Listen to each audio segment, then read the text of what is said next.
All right, so yeah, Mr. Neal said, I'm Mr. Payne, and I'd like to thank him for inviting me here today to give you guys an economic perspective on the Great Depression and also the beginnings of World War II and how the economy eventually recovered from all of that. So, the central question that we want to ask is, why was the Depression so great? Obviously, by great, I don't mean, great as in fantastic or awesome, something like that. I mean great as in huge, as in why did it last so long, why did it affect so many people, and why did it take so long for us to recover? And so what we're going to look at is what caused the Depression, what caused it to go on so long, and what finally brought us out of it. So, a little overview of this. So you guys are all familiar with the stock market crash in 1929, Black Tuesday, correct? Okay, so that was one of the things that set off the crisis. But it does not, it starts with a bad recession, but that is not what ultimately causes the Great Depression. What makes things really bad are two political factors. First, there's bad monetary policy. Have you guys heard of the Federal Reserve? Okay, so since 1913, the Federal Reserve has controlled the money supply of the United States, and it determines whether there's more money or less money in the economy. And right before the Depression, they put in quite a bit of money, and then when the Depression started, they allowed the money supply to fall very rapidly. Both these things caused the economy to kind of go chaotic, and that was one of the big problems. And so after the stock market crash, Herbert Hoover and FDR both came in and intervened heavily in the economy, and that made things much worse. The economy did not recover, and it caused things to prolong the Depression for many, many years. Everyone with me so far? Mm-hmm. Okay. So first I want to talk about a very bad recession that happened after World War I, 1920. So during the war, the Federal Reserve had kept interest rates low, allowing the government and individual citizens to borrow more. Because the government's trying to finance the war effort, they're putting a lot of money into machinery, into weapons, that sort of thing.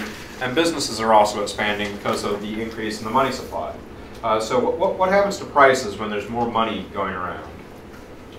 If there's more money in the economy and the same amount of goods and services, what's going to happen to prices? Go up? Yeah, they're going to go up. So money is just like any other good.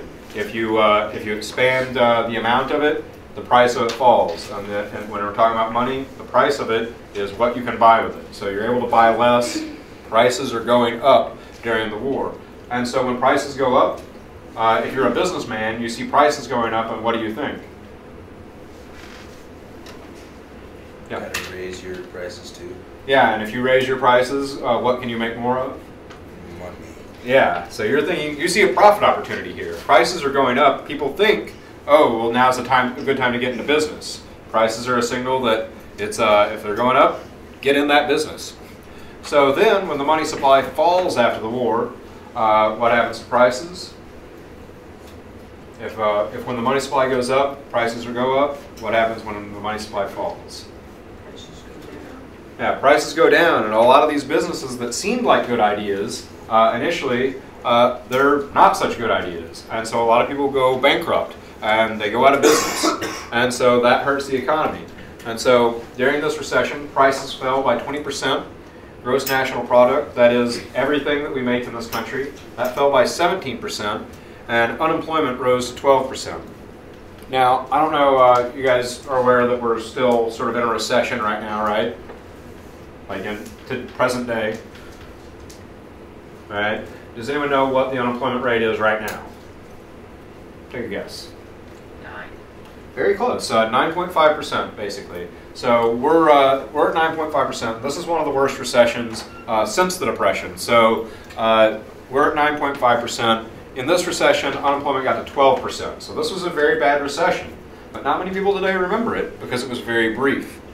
So the government didn't really do anything to respond to this recession. The president was Warren Harding, and he didn't really want to intervene in the economy.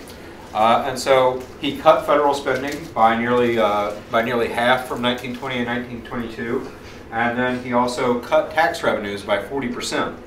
Now, there was one person in the Harding administration that really wanted the government to go out and do more, and that was Commerce Secretary Herbert Hoover, who we'll hear plenty more about in the near future. But he got a bunch of businessmen together and advocated that they keep prices up and that they do more relief efforts for people that were unemployed and public works, that sort of thing. But President Harding didn't really listen to Hoover, and even without any federal intervention, basically, the economy recovered very quickly. Unemployment fell to 2.4% by 1923. So this is a very brief recession, and it's not much remembered today because of that. And the government response to it was very different from the response that you'll have to the Great Depression. So, after that, the Roaring Twenties start. Now, why do they call it the Roaring Twenties? What was going on with the economy in the 1920s? Was the economy doing well or doing poorly in the 20s? Yeah, it was doing well. It was expanding. And a lot of that economic growth was real, but a lot of that was kind of an illusion, again brought on by the Federal Reserve putting more money into the economy. So the money supply grew by 55% between 1922 and 1929. So that's almost, half of the money supply that existed, put another half of it in. And now that didn't all go into, just the economy generally. Like the prices of most goods and services, say like food or rent, those didn't really go up. But the price of one group of assets did. What were people putting their money into in the 1920s? Stop. Yes, the stocks. So this right over here is the Dow Jones Industrial Average. And this is January 1925 here. It's at about 125 then. By 29, right before the crash, it's up to over 375. It triples in under 4 years. That's insane. I mean, that should not happen. So the stock market triples, and then when it crashes, it takes almost 30 years before it gets back to the level of 1929. This over here is 1955. So almost 30 years later, that's how long it takes the stock market to fully recover from the Depression. And a lot of this is because the stock market, there wasn't really that much there. It was just all this money that the Federal Reserve is producing is flowing into the stock market. You guys understand that? All right, moving on. Okay, so this time though, the federal government's response is much different. Herbert Hoover is now president, and he was the one who advocated the government to do more back in 1920. And while now he's president, he's going to be able to do that. But so some of the things that are a little bit out of his control. So for instance, right after the stock market crashes, the money supply shrinks. So for instance, if you were a bank, if you controlled a bank that had been lending money to people to invest in the stock market, and the stock market crashes, what are you going to do with the money you have? You're going to want to lend it out more, or you're going to want to hold on to it? Hold on to it. Yeah, you're going to want to hold on to it so you don't go bankrupt. And so that causes the money supply to shrink. So prices start falling, and wages start to fall. But Herbert Hoover believes that, in order for the economy to recover, wages need to stay up. What sort of idea would make him think that? Well, if they still had money, they could buy things, and then they would produce them to make more of that product. Right. So if there are high wages, he believes that that'll cause the economy to recover because people will spend those wages and keep the economy moving. Well, but here's the problem. If prices are falling and the companies are paying their employees the same amount of money, how many goods and services can they buy if prices are falling but they have the same wage? A lot more. Yeah, so these employees can buy more goods and services, but businesses don't have more money to pay people, so they're just selecting some people to pay more, and then everyone else, what happens to them? If you don't have the money to pay all your employees what they were making, but you don't cut wages for everybody, you just cut wages or you just keep some people's wages the same, what's going to happen to everybody else? Yeah, they're out of a job entirely. And so because wages aren't falling, we can't have full employment. And so Herbert Hoover also, he not only does he do that, he also increases federal spending by almost 50% from 1929 to 1932. The complete opposite of what Harding did during the recession in 1920. And he doubles the income tax in 1931. He also imposes the Smoot-Hawley tariff, which is one of the largest tariffs in American history. So what's a tariff do? Tax expenditures. Taxes on what? other countries, like what they bring to America? Yeah, taxes the goods coming in from other countries, imports. And so if we buy less goods from other countries, are other countries going to buy very many goods from us? No. So both imports and exports decrease by half because of Smoot-Hawley. So worldwide trade goes way down. Another thing that some of this money that Hoover is spending is going into public works. So one of the examples is this. What is this? Yeah, Hoover Dam. Hoover was an engineer before he got into politics, so this was a project that he was passionate about himself. And it's also a good illustration of what economists call the broken window fallacy. So sure, you have this nice big dam that does a lot of great things, produces a lot of electricity, but in order to get that, you had to tax money away from people to spend on it. So let's imagine for a second that at your house, someone comes by and breaks the window of your house. And it's going to cost you $200 to fix the window. Now, an economist might come by and say, well, actually, this is going to be good for the economy because you're going to go spend that money on a window, and what's the window maker going to do with that money? Spend it on food. Yeah, they'll spend it on food or rent or something else, and it'll stimulate the economy all around. Well, but what that ignores is, what would you have done if you were able to keep the $200?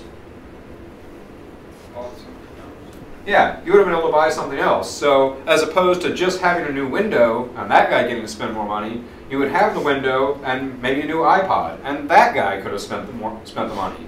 So you're just shifting economic activity from one place to another. So yes, this benefits all the people that worked on it, the concrete workers and the people who got electricity from the dam, but who pays for it? Yeah, the taxpayers. So every taxpayer is less able to go out and buy groceries or pay their rent or pay for gasoline to put in their car. So that's the cost, and people sort of ignore that cost a lot of times when they think about these public works. Do you guys all understand that idea? All right. Okay, so a lot of people say that Herbert Hoover was a do-nothing president, that he didn't really get involved in the economy, and that's one of the reasons why the recession was so bad. But this is kind of actually backwards. He doesn't do as much as FDR does, but he intervenes in the economy more than any president before him. And here's a quote from him talking about that. Quote, "I determined that it was my duty, even without precedent, to call upon the business of the country for coordinated and constructive action, to resist the forces of disintegration. Our leading business concerns have sustained wages, have distributed employment, have expedited heavy construction. The government has expanded public works, assisted in credit to agriculture, and has restricted immigration. Our present experience and relief should form the basis of even more amplified plans in the future." And it would. FDR would take everything that Herbert Hoover did and expand on that. And so Herbert Hoover's policies do form the basis for everything that follows after. But before we turn to FDR, let's talk about the results of what Herbert Hoover's policies were. So unemployment, by the time Herbert Hoover left office in 1933, had risen to 25%. So 1 out of every 4 people who wanted a job in the United States was out of work. This wasn't because of the stock market crash. The stock market crash, 8 months after that, unemployment was only at 6.3%. It was only after Herbert Hoover's policies were implemented in the early 1930s that things got this bad. GDP fell by 1/4, with the worst decrease coming in 1931, which was the same year that Herbert Hoover increased taxes a whole lot and also passed the Smoot-Hawley tariff. So this is when the big change happens, is in 1931. One economist referred to it as the tragic year. And also, people were rightfully angry with Herbert Hoover, so are they going to vote for him in the next election? No. I mean, he's awful. And so they vote for his opponent, FDR, who, despite the fact that he'll campaign against all the stuff that Hoover does, actually will expand on most of those things. So, like I said, FDR actually goes out and on the campaign trail says that everything that Herbert Hoover is doing is awful. The Democratic Party platform that year pledged that there would be a 25% reduction in federal spending and also a balanced budget. That will not happen under FDR. It also pledges lower tariffs. They actually do deliver on this. They repeal Smoot-Hawley pretty early on in FDR's administration. You can see a poster here from 1932, Democrats pledging to rid the country of the Republican tariff wall that was Smoot-Hawley. So they were very anti-tariff at the time. All right, but once in office, that was one of the few campaign promises that he actually delivered upon. Most of the others, he actually expanded on exactly what Hoover had been doing. So FDR continues to try to keep prices up and also increases taxes even more. One of the central pieces of New Deal legislation was something called the National Industrial Recovery Act. Have you guys heard of that? Yes? No? Yes? Okay. National Industrial Recovery Act creates an organization, the NRA, very different from today's NRA. This is the National Recovery Administration.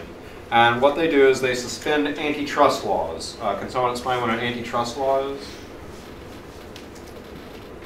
Guys, what was the Clayton antitrust law or the Sherman antitrust law? Trust busting. Right. Trust busting. So what's a trust? Yeah. Doesn't it pretty much say you can't have a monopoly on Yeah. anything? Yes, that is the goal of antitrust laws, is that to prevent a business from forming a monopoly over an industry. Well, in this case, though, they got rid of these antitrust laws and put businesses into big monopolies and in these big cartels. And so businesses that control these cartels were allowed to set prices, set wages, and set the amounts of production for the entire industry. So, you know, all the car makers would get together and say, we're going to produce cars for this much, and we're going to charge, say, $500 for cars. Everyone's going to charge the same thing, and we're all going to agree to that. So now, in these cases with these cartels, which businesses do you think are going to be running the cartels? The bigger businesses or the smaller businesses? What? Yeah, the big companies. They're the ones that have all the power. They're the ones that have the most market share. So they're the ones that are going to be running these cartels mostly. And this is going to have some interesting consequences that we'll see in a second. Then there's the WPA, the Works Progress Administration. It will continue public works like the Hoover Dam. It's the one that finishes that. It was begun under Hoover, finished under FDR. But it also does a lot of sort of weird public works that were just attempting to spend money for the sake of spending money. So, for instance, there was they spent several $1 million teaching the unemployed how to dance in New York. Now, that may have been enjoyable for the unemployed people who learned how to dance, but you think that's really going to jumpstart the economy? I mean, it seems kind of questionable. Have you guys heard of John Maynard Keynes, the economist? Okay, so why would now Keynes would think this is an all right idea, though. Why would Keynes defend that? You know what I mean? Wasn't he the guy that wanted hands off? No. Other way around. No. What's the answer? Purchases. Purchases. Thank you. Yeah, so government spending. The government should go out and purchase things. It doesn't matter what. In theory, in Keynes's theory, you can actually go out and dig ditches, fill them back up again, and as long as the government's paying you to do that, it's good for the economy. And so that's one of the programs that comes out of that idea. And here's a quote from Rexford Tugwell, who is a Columbia professor that left his job to join FDR's Brain Trust in 1933, describing how most of FDR's policies came right out of Herbert Hoover's policies. Quote, "The ideas embodied in the New Deal legislation were a compilation of those which had come to maturity under Herbert Hoover's aegis," meaning Herbert Hoover's leadership. So, we just took all of Herbert Hoover's ideas and built on those. So, all right, so like I was saying with the big businesses that control the cartels, the big businesses are actually benefiting from this arrangement for the most part. They get to set production, they get to set prices, and they get to limit their competition. It's a great deal for them. But so if the big businesses are doing really well, who does that hurt? It's going to hurt small businesses, and who else is going to have to pay if you let business just set their own prices, legally set them, you legally can't pay below them, who's that going to hurt? Yeah, it's going to hurt everybody who needs to buy something. All consumers are going to be paying higher prices. So that is no good. And so, for instance, there was a cartel that controlled the price of chickens, and there was a small company, the Schechter Poultry Company, which was in New York. It was run by a family of Jewish immigrants, and they were selling chickens under the cartel price. Now, if you were shopping for chickens and there were two chickens that were identical, but one cost $4 and one cost $3. Which one are you going to buy? The $3 one. Yeah, you're going to buy the cheap chicken. What? But if there's a cartel that's selling these chickens and someone's underselling them, are they going to be pleased about that? No, they're not happy about this. So the companies running the cartel take the Schechter Poultry Company to court and have the government fine them. Well, the Schechter Poultry Company fights this case, and it ends up with the Supreme Court.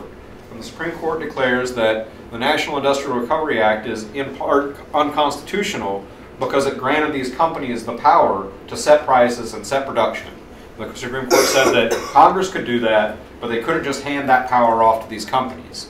And so it was a pretty big win for competition there, but that doesn't happen until 1937. Between 1933 and 1937, the economy is basically controlled by big business.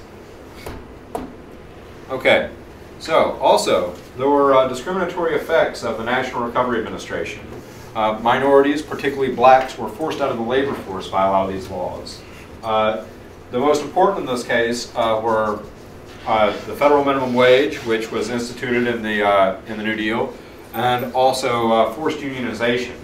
Now, you might think that a minimum wage sounds good. Everyone's going to get higher wages, right? Well, it may not be quite that simple. So imagine that you're competing against someone else in a lawn mowing business, and you're willing to mow lawns for $10 an hour. The other person will only do it for $20 an hour. Who are people going to hire? Yeah, you're the cheaper alternative. Now, suppose the government comes in and says, oh, well, we're going to raise the wages of everyone who mows lawns. So no one can mow a lawn for less than $20 an hour. Now, you can mow the lawn for $20 an hour, but the other guy, he'll still mow it for $20 an hour, but he can do it a little bit faster. So now who are people going to choose? Faster. Yeah, there's no other way to, at this point you can't compete on price, so you're just going to compete on quality. And so in this case, basically at the time, blacks were not well educated because the schools that they were forced to be in were terrible. And whites generally had better schools, so they were more attractive to employers. And also a lot of employers were, well, they were racist. And so they preferred to employ white people if they could. So when this law came into effect, there was no way for black people who were making lower wages to compete with the white people anymore. So they just ended up out of work entirely. And also, the New Deal legislation forced businesses to only contract with one union, and that union represented all the workers there. Well, the union would then would say that they wouldn't allow black people to join that union. So therefore, black people couldn't work in that industry, period. A 1934 National Association for the Advancement of Colored People publication said, quote, union labor strategy seems to be to obtain the right to bargain with the employees as the sole representative of labor and then close the union to black workers. So a lot of these laws were kind of, in some cases, explicitly designed to keep out black workers. So over here you have a ticket from Mississippi in the 1930s. It says, the welfare of the white people of Mississippi requires that you vote a straight Democratic ticket. Now, you might not have seen that sort of poster in, say, Illinois, Missouri, or Ohio, but in the South, a lot of the Democrats were very explicit about why they wanted these laws, and it was to exclude black people from the labor market. All right. Now, the Agricultural Adjustment Act. The whole goal of this one was to raise farm prices. Now, again, why would you want to raise farm prices when people are having trouble putting food on the table because the recession's really bad and people are very poor? What's the upside to raising farm prices? Who's going to win out on that? Yeah, so you want to give farmers more money so that, again, they'll spend it and get the economy moving again. That's the theory anyway. And so they literally paid farmers not to grow crops because if there are more crops, the prices are going to fall. They also went out and found livestock and would buy the livestock and then destroy it. They would shoot the animals and then burn their bodies so that people could not eat them. Milk would be poured down sewer drains because if they just gave that away, farm prices would fall. So they had to destroy it if they wanted to keep farm prices up. So yeah, that's good for some of the farmers, but who is that not going to be good for? Yeah, pretty much anyone that's buying food. It's not going to be good for them, but also might there be a group of farmers that might not benefit from this? Well, let's think about this. If you're a landowner and you're being paid not to grow any crops, what do you not have to do anymore? What was that? Buy crops. Well, you don't have to buy crops. You don't have to buy seeds. Say it again. Hire people. Yeah, you don't have to hire anybody to work that land. And so sharecroppers, people who just went around and picked crops, that sort of thing, they're kicked off the land because they're not needed in these places where crops aren't being grown anymore. And it's the farmers at the top of the ladder that are getting most of the money out of these programs. So the top 1% of farmers are receiving 21% of the benefits. So the people on the lowest scale of the agricultural economy, sharecroppers, are hurt, but the richest people in the farm system are helped by the programs. So ultimate result, farm output goes down and prices go up. Everybody good on this? Okay. All right, so if the money was not going to the poorest people, then where was all this New Deal spending going? All right, so a historian a while back, Leonard Arrington, back in the 60s, and this is something that's research has been replicated many, many times, showed that the South, even though it was the poorest part of the country, it received less money per person than the West. Now, does anyone know what political party the South voted for mostly in the 30s and before? Republican. That's who they vote for now mostly, but that's actually not, that was not the case back in the day. They used to be very strongly Democratic, and it was called the Solid South. No Republican won a Democratic state from after the Civil War up until, I believe, Barry Goldwater in the 1960s. So those states would never vote for a Republican at that time. So FDR knew that he didn't have to spend money there. He didn't have to win any favors from the South. So money was directed more towards the West, which were swing states. A Republican or a Democrat could win there. So what was he trying to do with that money? Buy them, not just vote for them. Yeah. He's trying to get people to vote for him, so he's spending a lot of money, and that encourages people to vote for the guy that spent money on them. And it's a pretty good strategy. He does win the West most of the time, and he wins electoral college landslides most of the times when he runs. But the most important question we have to ask about all these New Deal policies is that, did they get us out of the Depression? Are we better off? Did the economy recover because of them? And the answer is no. So unemployment stays very, very high at 14.6% until the onset of World War II. And what did we say that unemployment is right now? Yeah, 9.5%. So this is almost 50% higher than that. So that's throughout the 1930s. That's very, very bad. And by 1939, 2 out of every 3 Americans believed that FDR's attitude towards business was delaying recovery. So even a lot of the people that voted for FDR were starting to see that the programs were not bringing the economy out of the recession. And then a few years ago, back in 2004, 2 UCLA economists estimated that FDR's policies delayed the recovery by 7 years. And remember, FDR is only in office 8 years before World War II breaks out, at least for Americans. So basically the entire time that he's in office before that, he's delaying recovery. Also, per capita consumption didn't recover during the 30s. Now that per capita consumption, does anyone know what per capita means? Per person. Per person, yeah. And so the consumption is, everything that you consume in a year. And that did not recover basically at all during the Depression. It remained 25% below what it should have been if the recession hadn't happened. So that means, 1/4 of everything that you have, you would lose. So, all the food that you eat in a year, you'd be eating 1/4 less. All the gasoline you use, you'd be using 1/4 less. All the electricity that you use, 1/4 less. This is a dramatic, effect on everyone's day-to-day lives. All right, so if the New Deal did not end the Great Depression, what did? Yeah. The war. The war is a very popular answer, and there is definitely one sense in which it did and other senses in which it didn't. What is one thing that World War II definitely did for our economy? Give people jobs. Yep. Yes. People had jobs.